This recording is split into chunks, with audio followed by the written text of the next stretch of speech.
My name's Grant Ament. I'm from Doylestown, Pennsylvania. Went to Penn State, graduated last spring in 2020, and now I play in the Premier Lacrosse League for the Archers.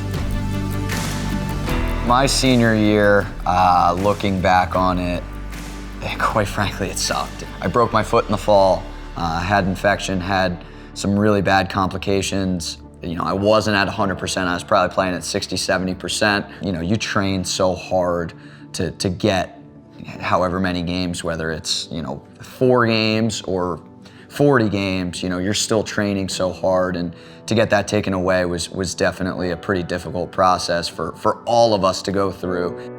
So the last shift campaign, we decided to go towards the 5K route because we needed something to gravitate towards. We had so much pent up energy, and I think we just needed to channel it. And if you gravitate towards a community aspect and towards a foundation and towards those things, and it impacts one person, and that person spreads it to another person, all it takes is you to inspire a handful of people, and it's not very hard to do.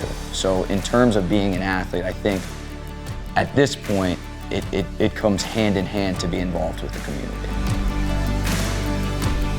It was really just Nick's story in general, and it really helped bring perspective for me. And I think if I could say one word that describes Headstrong's meaning to me, it is perspective, and it is realizing that I'm extremely lucky to live the life that I live. I realize I never met him, but I'm still so, gravitated towards it. And the quote of, don't stress about the little things and make use of the time that you have. It provides, in a lot of ways, reminders to me to be just grateful to have the opportunity to strap up the helmet and go to work every day. As a little brother with 2 older brothers, those are the 2 guys that I wanted to be like one day. So I would go to their tournaments, and I would always see these players who looked so cool on the field and were larger than life for me, rocking these shoelaces. Then I started seeing some ads in magazines, and I learned Nick's story, and I ended up ordering myself a pair of laces. And specifically when I began to wear them, it was at a time when everybody was. If you saw your opponent wearing them, yes, they were your opponent, but you felt a connection towards them. And I think that we're in a game that is a lot bigger than ourselves, but we're in a community that supports one another at the end of the day.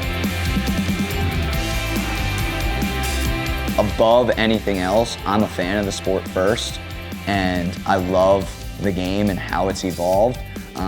But I also have a lot of respect for those who carved the path for me to get where I am today. And I still have people that inspire me today. But growing up, in terms of guys on the field, I looked at Kyle Harrison, I looked at Paul Rabel, Rob Pennell, Mark Millen, and it's pretty funny because I have relationships with all 4 of those guys now. That is probably the single coolest part of playing, and then I hope when I get to be their age one day, I can do a similar thing for the next up-and-coming rookies that are coming into the PLL.